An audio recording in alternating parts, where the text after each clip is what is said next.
एक गांव में रतन नाम का एक गरीब आदमी रहता था। रतन ने परिवार का खर्च चलाने के लिए गांव के मुखिया से कुछ पैसे उधार ले रखे थे। एक दिन मुखिया रतन के घर अपने उधारी के पैसे लेने के लिए आए। रतन, अरे ओ रतन, तू मेरे पैसे कब लौटाएगा? तुझे याद है या फिर मेरे पैसे भूल गया? याद है मुखिया जी, मैं आपके पैसे बहुत जल्द लौटा दूंगा। बस कृपा करके थोड़ा और वक्त दे दीजिए। अरे मैं कितनी बार तुझसे अपने पैसे मांग चुका हूँ, पर हर बार तू यही कहता है, थोड़ा और वक्त दे दीजिए। अब तुझे मैं और वक्त नहीं दूंगा, मुझे मेरे पैसे वापस चाहिए। क्या करूं मालिक, एक दिन मजदूरी का काम मिलता है तो 2 दिन घर पर ही खाली बैठना पड़ता है। परिवार का खर्च ही बड़ी मुश्किल से चल पाता है, पर मैं आपके पैसे जल्द ही लौटा दूंगा। रतन की बात सुनकर मुखिया जी गुस्सा होकर कहने लगते हैं, अरे मैं तेरे उपदेश सुनने नहीं आया हूँ, मुझे मेरे पैसे वापस चाहिए। अगर तुझे पैसे देने के लिए समय की जरूरत है तो तू जब तक पैसे नहीं लौटाता तब तक तुझे मेरे खेतों पर काम करना होगा। इसके अलावा तेरे पास कोई दूसरा रास्ता नहीं है।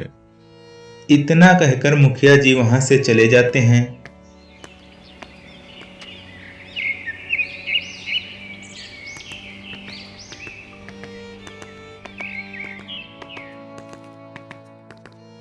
और दूसरे दिन रतन बेचारा बैलों को लेकर मुखिया के खेत पर जुताई का काम करने लगता है।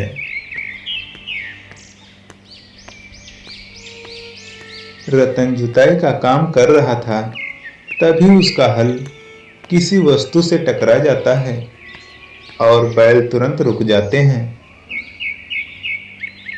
अरे बाप रे, ये कौन सी मुसीबत आ गई।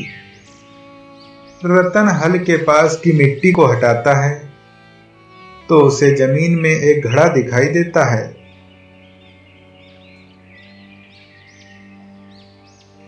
अरे, ये घड़ा जमीन के अंदर कहां से आ गया। वह किसान घड़े के ऊपर लगी मिट्टी को हटाता है तो बहुत खुश हो जाता है।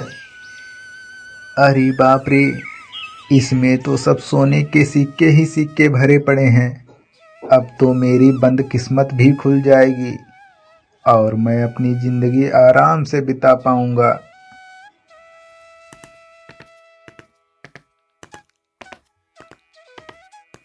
रतन उस घड़े को चुपचाप अपने घर ले आता है और उस घड़े के बारे में अपने परिवार को बताता है।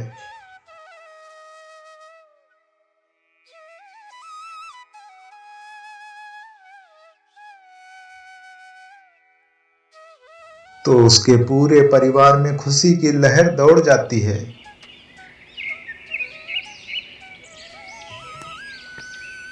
रतन दूसरे दिन ही मुखिया के घर जाकर उनके सारे पैसे लौटा देता है।